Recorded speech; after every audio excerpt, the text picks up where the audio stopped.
writing. It is most singularly like mine, but I could not have signed away these shares, all the property I have, without the slightest remembrance of it. Stranger things have happened. For the love of heaven, think if you did not sign it. It's a deed to transfer for those insurance shares, you see. You don't remember it? You did not write this name, these words?"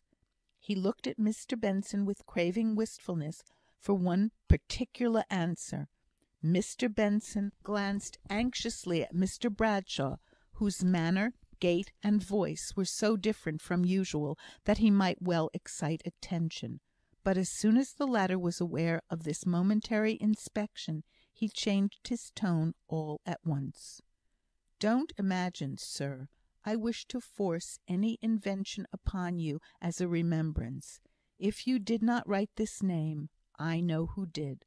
Once more I ask you, does no glimmering recollection of having needed money, will say, I never wanted you to refuse my subscription to the chapel, God knows, of having sold these accursed shares? Oh, I see by your face you did not write it. You need not speak to me, I know."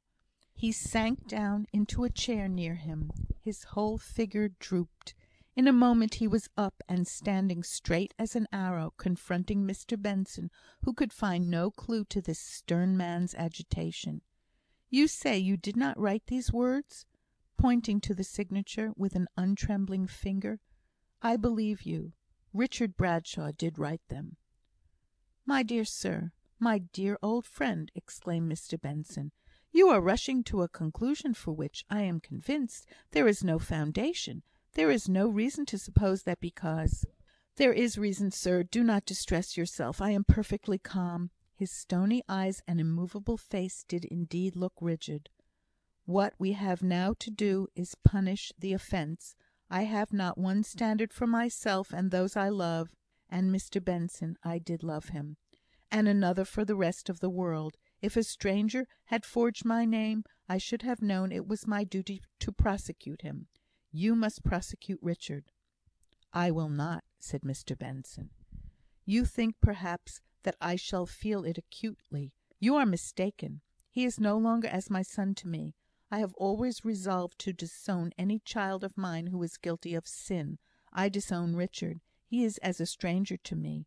I shall feel no more at his exposure, his punishment." He could not go on, for his voice was choking.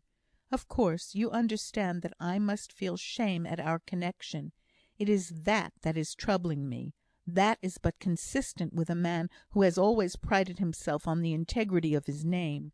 But as for that boy, who has been brought up all his life as I have brought up my children, it must be some innate wickedness, sir. I can cut him off, though he has been as my right hand, beloved. Let me be of no hindrance to the course of justice, I beg. He has forged your name. He has defrauded you of money, of your all, I think you said." "Some one has forged my name. I am not convinced that it was your son. Until I know all the circumstances, I decline to prosecute." "What circumstances?" asked Mr Bradshaw, in an authoritative manner, which would have shown irritation but for his self-command. "The force of that temptation, the previous habits of the person." "Of Richard? He is the person," Mr Bradshaw put in. Mr Benson went on, without taking any notice. "I should think it right to prosecute, if I found out that this offence against me was only one of a series committed with premeditation against society. I should then feel, as a protector of others more helpless than myself." "It was your all," said Mr Bradshaw. "It was all my money. It was not my all," replied Mr Benson. And then he went on, as if the interruption had never been. "Against an habitual offender, I shall not prosecute Richard. Not because he is your son. Do not imagine that. I should decline taking such a step against any young man without first ascertaining the particulars about him, which I know already about Richard, and which determine me against doing what would blast his character for life, would destroy every good quality he has." "What good quality remains to him?" asked Mr Bradshaw. He has deceived me. He has offended God." "Have we not all offended Him?" Mr Benson said, in a low tone. "Not consciously. I never do wrong consciously.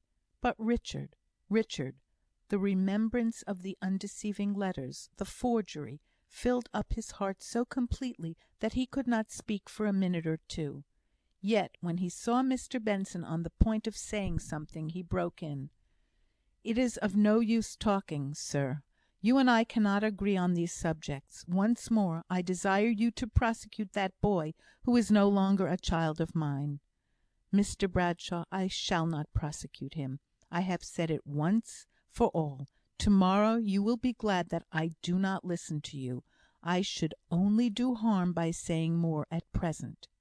There is always something aggravating in being told that the mood in which we are now viewing things strongly will not be our mood at some other time.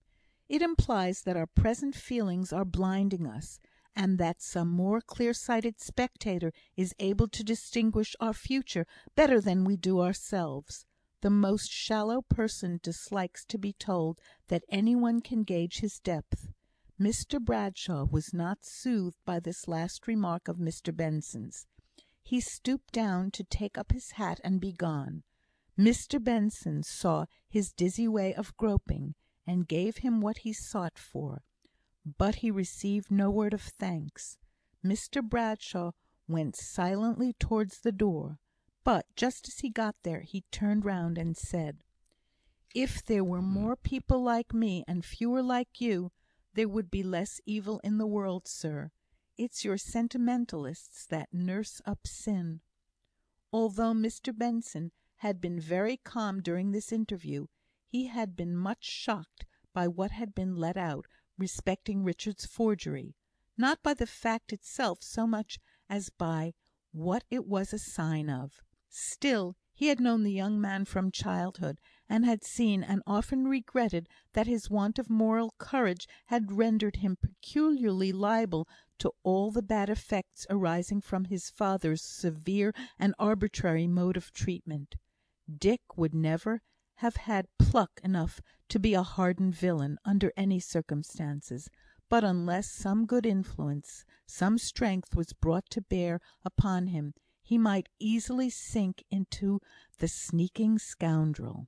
Mr Benson determined to go to Mr Farquhar's the first thing in the morning, and consult him as a calm, clear-headed family friend, partner in the business, as well as son and brother-in-law to the people concerned. Chapter 30.